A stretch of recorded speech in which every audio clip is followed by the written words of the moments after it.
परमेश्वर के इस पवित्र वचन को देखेंगे, यिर्मयाह 2 अध्याय उसका 5 और सभी लोग निकालेंगे। यिर्मयाह 2 अध्याय 5। तो मेरे प्रभु परमेश्वर एक जाति को चुना, उस जाति का नाम है इस्राएल, और वो लोग परमेश्वर के चुने हुए पहला फल थे। और परमेश्वर उनके साथ एक वाचा बांधा, एक नियम रखा कि तुम अगर इस नियम के अनुसार जीवन जियोगे तो मैं सदा तुम्हारा रखवाला करूंगा, सदा तुम्हारे दुख को मिटाऊंगा, शत्रुओं से बचाऊंगा और तुम्हारी हर जरूरत को मैं पूरा करूंगा। ये परमेश्वर के साथ वादा किया था की वाचा को पूरा करने के लिए वो एक नया वाचा को क्या किया है, शुरू किया। हालेलुया, सब कहेंगे हालेलुया। एक ऐसा वाचा, एक ऐसा नियम को प्रभु शुरू कर रहे हैं जो पुराने जैसा नहीं होगा, जिसमें हर कोई प्रभु के उपस्थिति में आ सकता है, हर कोई मंदिर में प्रवेश कर सकता है, चाहे वो ऊंचा जाति का हो, चाहे वो नीचा जाति का हो, चाहे वो ज्ञानवान हो, चाहे वो मूर्ख हो, किसी में भेदभाव नहीं है। हालेलुया, प्रभु का धन्यवाद देंगे। मेरे दोस्त, आज हम लोग को वो याद हो गया, इसीलिए आज सुबह हम परम पिता परमेश्वर के उपस्थिति में आए हैं। वैसा पहली वाचा में नहीं था, वैसा पहली वाचा में नहीं था। वो लोग को बहुत सारे नियम, याजक का देखेंगे, उनको कपड़े से लेकर के अपने आप को शुद्ध करने के लिए बहुत सारा नियम था। इस नियम के हिसाब से जाना चलना मनुष्य के लिए संभव नहीं है। इसलिए इस्राएल लोग देखेंगे ये सारे वाचा से वो क्या के लिए पतन हो गए। तब परमेश्वर ने कहा, इन यिर्मयाह 31 अध्याय को निकालिए। तब परमेश्वर कहता है, उससे पहले 29 में कहता है कि मैं तुम लोग के लिए एक नया कल्पनाएं और एक नया योजना रखा हूं। एक ऐसे विषय परमेश्वर उनके लिए रखा था कि पुराने जैसा जो पहली वाचा है जिसमें केवल याजक ही अंदर आ सकता था, उसके अलावा और किसी को वो सौभाग्य नहीं था। लेकिन मेरे प्रियो, आज हम लोग को वो सौभाग्य मिला है, परमेश्वर के द्वारा एक नया वाचा को परमेश्वर ने स्थापना किया है। यिर्मयाह 31 का 31 से पढ़ के मदद कीजिए। मैं इस्राएल और यहोवा के घराने से नए वाचा बांधूंगा। जो लोग इसमें वो लोग कुटिलता पाने के कारण परमेश्वर को जो छोड़ दिए हैं और वो आत्मिक तौर से व्यभिचारी हो गए, अर्थात अपने लिए काठ को बना करके वो क्या करने लगे, उनकी आराधना करने लगे। इसलिए परमेश्वर उनके ऊपर फिर से अनुग्रह किया और तुम्हारे लिए मैं एक नया वाचा बांधूंगा। हालेलुया, आज हमारे लिए वो नया वाचा है मेरे प्रियो। आज कलीसिया के लिए वो नया वाचा है, एक ऐसी वाचा जो हर व्यक्ति के लिए है। और उस पुराने वाचा से अलग से परमेश्वर एक नया वाचा बांधा है, और वो नया वाचा क्या है, आइए उसको हम लोग देखेंगे। 32 से पढ़िए, यिर्मयाह 31 से 31 का 32। हाँ, वह उस वाचा के समान ना होगी, वो उस वाचा के समान ना होगी जो मैंने उनके पुरखाओं से उस समय बांधी थी, जब मैं उनका हाथ निकाल लाया। हाँ, क्योंकि यद्यपि मैं उनका पति था, तो भी उन्होंने मेरी वह वाचा तोड़ डाली। हाँ, क्या किया है वो वाचा? परमेश्वर के चुने हुए वंश वो थे, वो तोड़ दिया। हम लोग का नाम पता ही नहीं था वहां पे। रामपुर वाले भी प्रभु के लोग होंगे तो बहुत बड़ी बात है कि परमेश्वर ने जो लोग तोड़ डाली है। तो उसके बाद हम देखते हैं, परंतु जो वाचा में उनके दिनों के बाद इसराइल के घराना से बांधूंगा वो ये है। परमेश्वर यहाँ एक नया वाचा बांध रहा है। वो वाचा क्या है? वो ये है कि मैं अपनी व्यवस्था उनके मन में समाऊंगा और उसे उनके हृदय पर लिखूंगा। सबसे पहले इटरनल ट्रांसफॉर्मेशन, यानी कि पहली वाचा जो था वो बाहर की चीजों को बदलने का था, और दूसरी वाचा जो है वो अंदर चीज को बदलने का। हालेलुया। परमेश्वर को कह रहा है कि मैं उनके हृदय को क्या करूंगा, बदलूंगा। मेरे प्रिय, आज जो हम दूसरी वाचा में है, हमारे बाहर का रूप बदलने के लिए नहीं है, हम अपने बाहर का कपड़ा बदलने के लिए नहीं है, हम अपना जीवन बदलने के लिए है। हालेलुया।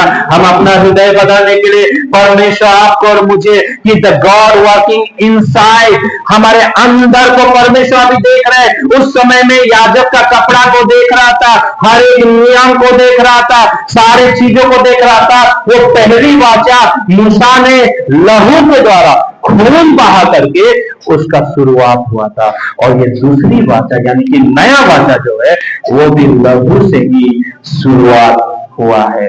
और वो लहू कौन बहाया, प्रभु यीशु मसीह। एक बार आप देखिए लूका 22 का 20 को देखिए, लूका 22 अध्याय उसका 20 है। एक नया वाचा शुरू किया है, एक नया नियम शुरू किया है, जिसमें एक व्यक्ति पापी मनुष्य परमेश्वर से डायरेक्ट मिल सकता है, और परमेश्वर से मिलाने के लिए खुद प्रभु यीशु मसीह बिचवाई होकर के वो अपने लहू बहा करके, जैसा पहला वाचा लहू से शुरुआत हुआ था, नया वाचा भी किस चीज से शुरुआत हो रहा है, लहू से। और यीशु मसीह लहू बहा करके क्या कंप्लीट किया है, पहला वाचा। कैसे कंप्लीट किया, जैसे याजक महापवित्र स्थान में साल में एक बार जाता था। अगर आप देखेंगे कभी भी, इब्रानियों बहुत अच्छा किताब है, आप इब्रानियों पढ़िए, वहां पे आपको समझ में आएगा कि कैसे परमेश्वर बलि प्रथा को खत्म किया है, कैसे व्यवस्था को पूरा किया है। अगर आप देखेंगे वहां सालों साल हर वक्त प्रभु के पास जाना है तो आपको रुकावट है, आपको बलि देना है। बिना लहू बहाया प्रभु के पास नहीं आ सकते। क्या आज आप लहू लेके आए हैं यहां, हम कैसे आ गए? अगर हम ऐसे आते तो यहीं पे हम मर जाते, लेकिन हमारे लिए यीशु मसीह लहू बहा करके एक नया वाचा को वो शुरुआत किया है। और उस वाचा में सबसे पहला विषय है कि हमारा मन को वो बदलना है। आप प्रभु में होकर के अगर मन नहीं बदलेंगे, आपका हृदय अगर नया नहीं है, तो मुझे लग रहा है कि अभी तक आपने उस नया वाचा को नहीं जानते, परमेश्वर की उपस्थिति को नहीं जानते। मेरे प्रियो, यहाँ पे परमेश्वर का वचन कहता है कि अपना मन को बदलिए, अपना हृदय को बदलिए, अपना कठोर, देखिए सारे प्रकार की बुराई का जड़ वही है। मनुष्य बाहरी रूप को देखता है, पर परमेश्वर, क्या आपका मन बदला है? हम लोग क्या है, कलीसिया में ही अच्छा कपड़ा पहन के आते, फिर कलीसिया से जैसे निकल गए हमारा जैसे के वैसे। आपके बदलाव के आपका पति को पता है कि मेरी पत्नी बदल रही, जब से वो प्रार्थना में जा रहा है, क्योंकि यहां पे परमेश्वर आपका हृदय को देख रहा है, आपका मन को देख रहा है। यही तो नया वचन, मैं उनके हृदय में अपना वचन को डालूंगा। तो परमेश्वर के इस पवित्र वचन में हम देख रहे कि उसी यिर्मयाह 31 अध्याय का हम लोग उसमें देख रहे कि नया वचन में क्या क्या चीज चाहिए। सबसे पहले नया मन, नया हृदय परमेश्वर देता है। तो मेरे प्रिय, हमारा मन नया होना चाहिए। यदि आप प्रभु यीशु मसीह में विश्वास कर रहे, आपको कपड़े बदलने का जरूरत नहीं है, आपको कोई दीक्षा लेने का जरूरत नहीं है, कोई माला पहनने का जरूरत नहीं है। इसमें क्या बदलना है? हाँ जी, क्या बदलना है? मन बदलना है। अगर आपका मन बदला है, आप प्रभु के जन है। अगर आपका हृदय नहीं बदला है, आप चाहे कितना कुछ करिए, कोई फायदा नहीं है। इसलिए अंदर बदलना सीखिए, प्रभु में अंदर से बदलाव लाइए, प्रभु में अंदर से अपने आप को बदलना सीखिए। बाहर का, संसार में जब हम देखते हैं लोग बाहर बदलते हैं, लेकिन प्रभु हमें कहां बदलना कह रहा है? हालेलुया, हालेलुया, बोलो यीशु मसीह की। और ये नए वाचा में सबसे पहले हमारे अंदर को बदलना है कि मैं उनके हृदय पर अपना वचन लिखूंगा। और उसके बाद परमेश्वर और क्या बात कहता है कि और मैं उनका परमेश्वर ठहरूंगा और वो मेरी प्रजा ठहरेंगे। हालेलुया। आज हमारा परमेश्वर के साथ हमें नॉलेज होना चाहिए, परमेश्वर को जानना चाहिए। कल हमें प्रभु का दास बता रहा था, जब आप प्रभु को नहीं जानेंगे तो उसके पीछे कैसे चलेंगे? उसका नियम अगर आपको पता नहीं है, मान के चलो आप दिल्ली गए हैं, आपने घर वहां लिए, लेकिन दिल्ली सरकार कौन कौन सा फायदा दे रहा है आपको जानकारी नहीं है। वहां बिजली फ्री है ना, वहां बस वगैरह फ्री है, आपको जानकारी नहीं है तो क्या आप फायदा उठा सकते हैं? वो कौन सी सरकार में? केजरीवाल के सरकार में था या मोदी जी के सरकार में है? वहां दिल्ली का राज्य में अगर आपको जाना है तो वहां ये फैसिलिटी है, आपको ऐसा रहना है, उस सरकार है, वो सरकार वहां का है, लेकिन वो फैसिलिटी हमें बिहार में शायद नहीं मिलेगा। वृद्धा पेंशन शायद यहाँ 1000 मिल रहा, कहीं कहीं पे 5000। तो अलग अलग सरकार का अलग अलग नियम है। इसी रीति से जब आप प्रभु में आए हैं, प्रभु में भी अलग अलग विषय को सीखना जरूरी है। Hallelujah, hallelujah. और मैं ये नहीं कह रहा पुराना नियम, पुराना वाचा को प्रभु खत्म किया है, एक नया वाचा, और नया वाचा में हम लोग का जीवन कैसा होना चाहिए? क्या आप जानते हैं? सबसे पहले हमारा जीवन में हमारा मन को बदलना है। दूसरी बात, हमें परमेश्वर को जानना है। क्या परमेश्वर को जानते हैं? कौन है परमेश्वर? जिस परमेश्वर को आप जान रहे हैं, जिस राजा को नहीं जान रहे, उसके राज्य में कैसे प्रवेश करेंगे? अरे हमारा परमेश्वर अद्भुत परमेश्वर है, उसके बारे में जानकारी के लिए तैयार रहिए कि मुझे प्रभु के बारे में और जानना है, मुझे जानना है। जैसा किसी लड़की का सगाई हो जाती है ना? कहाँ का? रामपुर का लड़की है, पटना का लड़का है, सगाई हो गया है। अभी लड़की के मन में क्या होगा? जिस लड़का के साथ मेरा सगाई हुआ है उसको मुझे अच्छा से पहचानना, जानना है कि उसको कैसा खाना पसंद है, उसको कैसे कपड़ा पसंद है, वो कैसा रहता है। हरदम लड़की अपने आप को क्या करती है? तैयार करती है अपने दूल्हे के लिए। हालेलुया। नहीं तो क्या तैयार हो रहे हैं? क्या आप तैयार हो रहे हैं अपने दूल्हे के लिए जो यीशु मसीह बादल में आने वाला है, जो प्रतिज्ञा की है? आप उसको जब नहीं जानेंगे तो कैसे आप उसके साथ संगति कर सकते हैं? आपके मन में डाउट होगा। इसीलिए इस धरती में जब तक है परमेश्वर को जानना, उनका परमेश्वर ठहरूंगा और वो मेरी निज प्रजा ठहरेंगे। आज उसका निज प्रजा है। पहले इस्राएल निज प्रजा था, अब ये रामपुर के हर एक व्यक्ति निज प्रजा है।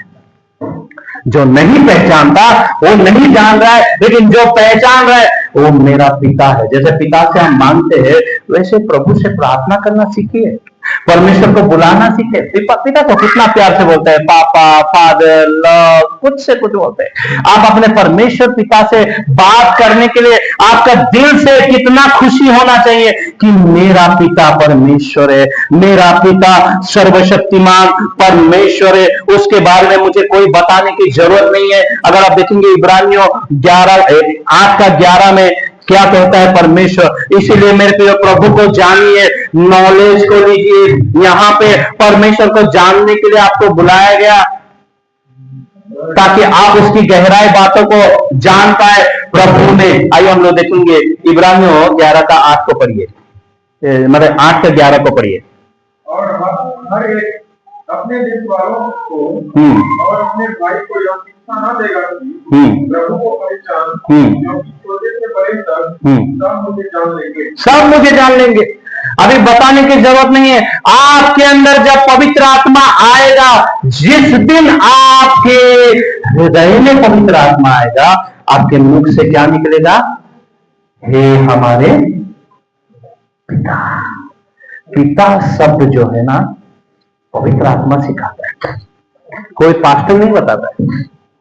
पिता कहने के लिए कि आप परमेश्वर के संतान हैं, ये बातें क्या आपके हृदय में हो रहा है? या आप ऐसे ही कंठस्थ करके बोल रहे हैं? नहीं, अगर आप देखेंगे रोमियो 8 अध्याय का 16 में कि हम परमेश्वर की संतान है या पवित्र आत्मा हमारे अंदर है, हमें कैसे पता चलता है? पवित्र आत्मा खुद हमें गवाही देता है कि तुम्हारा पिता कौन है? कौन है तुम्हारा पिता? कौन है? परमेश्वर, यहोवा परमेश्वर। जिस परमेश्वर को इस्राएल ठुकरा दिया, काट को जाकर के कह रहा है कि तू मेरा पिता है। इसीलिए मेरे प्रियो, आज हमें बताने की जरूरत नहीं है, हर एक व्यक्ति, इसीलिए प्रभु यीशु मसीह कहता है कि जब तुम प्रार्थना करो तो इस रीति से करना कि हे हमारे, ये रिश्ता है, ये रिश्ता है। अगर आप प्रार्थना कर रहे पिता कह लिए, मतलब आप व्यक्तिगत जानते हैं परमेश्वर इस दुनिया में ऐसा नहीं सोचता है कि लाखों करोड़ों में से ये भी एक जन है, ऐसा परमेश्वर नहीं सोचता है। आप उनके लिए स्पेशल है। हालेलुया। चाहे आपका कोई वैल्यू नहीं है, कपड़ा नहीं है पहनने के लिए, खाने के लिए नहीं है, लेकिन ये समझ लीजिए आज के दिन कि आप प्रभु के लिए सबसे स्पेशलिस्ट व्यक्ति है। हालेलुया। चाहे कोई प्रेम करे या ना करे, आपका पिता जो स्वर्ग में बैठा हुआ है वो आपको प्रेम कर रहे हैं मेरे प्रियो, वो आपको चाहता है मेरे प्रियो। इसीलिए हमें इस नया वाचा में उस परमेश्वर के बारे में जानकारी लेना चाहिए। वो कहां मिलेगा जानकारी? कहां मिलेगा परमेश्वर के बारे में जानकारी? कहां मिलता है? हाँ जी, बस प्रभु के भवन में। इसीलिए जब आदि कलीसिया जो लोग उद्धार पाते थे वो लोग 4 चीज में, प्रेरितों से शिक्षा पाने में, संगति रखने में, रोटी तोड़ने में, प्रार्थना कर। आप घर में बैठे रहोगे तो पिता के बारे में जानकारी कैसे होगी? आज प्रभु का दास इतना खर्चा करके, प्रभु के लोग इतना व्यवस्था करके आपको क्या सिखा निकला है? किसको पहचान दिला रहा है? अपने पिता को पहचानिए। और आप घर में बैठेंगे, नहीं अभी समय नहीं हुआ, नहीं जाएंगे। आप जानते हैं कितना मेहनत कर रहे हैं, कितना कष्ट है। जैसा यिर्मयाह अपने लोगों को देखते हुए रो रहा था।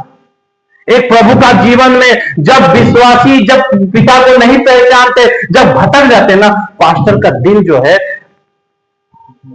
छिड़ा जाता है। वो बर्दाश्त नहीं, अंदर अंदर वो खा जाता है कि ये लोग क्या कर रहे हैं, इनके लिए मैं क्या करूं जैसे कि लोग बढ़ सके। लेकिन हम लोग जानकारी लेने के लिए तैयार नहीं है। मेरे प्रिय, पिता को जानना, पिता के साथ संबंध रखना। इसीलिए सुबह पिता परमेश्वर आपसे बात करने के लिए चाहता है। मैं सच बोलूं तो मुझसे भी ज्यादा, पास्टर से भी ज्यादा आपका आवाज सुनना चाहता है। अगर आपका 2 बच्चा है, एक अभी छोटा सा है 2 साल का और एक हो गया 10 साल का, दोनों बोल रहे, दोनों में से आप किसका आवाज सुनना चाहेंगे? क्यों? यस, छोटे वाला। बड़े को बोलेंगे बाबू तुम थोड़ा रुक जाओ, छोटे बोल रहे, कुछ तो बोल रहे, सुनेंगे, मीठी है आवाज। आज प्रभु ऐसे ही है, जब आप प्रभु के उपस्थिति में आएंगे, परमेश्वर होता है रुको ना, इसका बात सुनेंगे। मेरी बेटी आज मुझे बुला रहे, पिता कह करके बुला रही है, मुझसे बात करना चाह रहे। हालेलुया, क्या धन्य है मेरे प्रिय, क्या धन्य है। परमेश्वर इंतजार करते रहता है। दिन में सुबह उठते ही प्रभु आज मेरी बेटी मुझसे शायद क्या करेगी, बात करेंगे। हम रोटी बनाने में लग जाते, खेत में जाते, प्रभु सोचता है कि चलो अभी नहा वहा के शायद मेरे साथ बातचीत करेंगे। नहा लिए, फिर फोन में बिजी, किसी भाई से बिजी, फिर प्रभु इंतजार करते, पिता इंतजार करते रहे, आज मेरी बेटी से मुझे बात करना है। शाम हो गया, वक्त हमारे पास, सोने से पहले जरूर आज मेरी बेटी मुझसे क्या करेगी, बात करेगी। लेकिन उस समय भी हम लोग बात नहीं करते। लेकिन रात में भी पिता इंतजार करता है। रात में 1-2 बजे आपको जगाता है, बेटी उठी, मैं बात करने आया हूं। क्या आप उसकी आवाज सुनते हैं? रोज आपसे बात करने के लिए पिता तैयार है। जब आप कोई विषय को लेकर आंसू बहाते हैं, पिता तुरंत तैयार हो जाता है। मेरी बेटी आज रोई है, उससे मैं जाके शांति दूंगा। हम उस समय फोन में बिजी होके ये हो गया वो सब आदमी को बोलते हैं, हमारा पिता को बोलना काश उस समय बोलते पिता ऐसा हो गया, प्रभु सुनने के लिए मैं आया है, आशीष लेके आया, शांति देने के लिए आया, उससे बात करने के लिए नहीं है वक्त, उसके पास आने के लिए वक्त नहीं है। जो तरस रहे कि मेरे साथ बात करे, इंतजार करता है। कितने दिन हम उसकी आवाज से अपने आप को दूर करते हैं, है ना। इसीलिए पिता से बात करना सीखिए। जो घर में पिता से बात करना सीख गए वो सबसे बढ़िया आदमी है, उसे कोई चीज की कमी नहीं।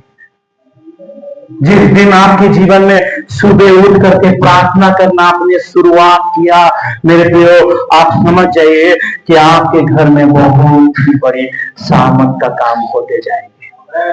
हालेलुया। परमेश्वर बार बार मैं कल भी याद दिलाया कि परमेश्वर के अधीन हो जाओ और शैतान का। अगर आपको लग रहा है कि शत्रु शैतान आपको सता रहा है, आपका काम को बिगाड़ रहा है, घबराने का जरूरत नहीं है। आप वो पुराना नियम नहीं है कि जो वो हावी हो जाए। आप हमारे पास उसके साथ लड़ने के लिए पिता परमेश्वर के अधीन होना है और उसके सामना करना है। आप जितना प्रभु के अधीन होंगे, दुष्ट आपके जीवन से उतना भागेगा, आपके घर से उतना भागेगा, आपके पति के जीवन से भागेगा। किस चीज से? प्रार्थना। More power, more prayer, less power from less prayer. मतलब जितना ज्यादा प्रार्थना का जीवन उतना सामर्थ्य बने। आपके मुख में तेज आ जाएगा, आपके चेहरे में तेज आएगा। आप जब ग्रुप में पिता से बात कर रहे हैं ना, आपके चेहरा देखेंगे ना, कोई क्रीम लगाने की जरूरत नहीं है। हालेलुया। अगर हम बात नहीं करेंगे पिता से तो हमारा चेहरा क्या होगा, हमारा दिल क्या होगा। इसीलिए वो कोई और नहीं है, वो आपका पिता है। यहोवा कौन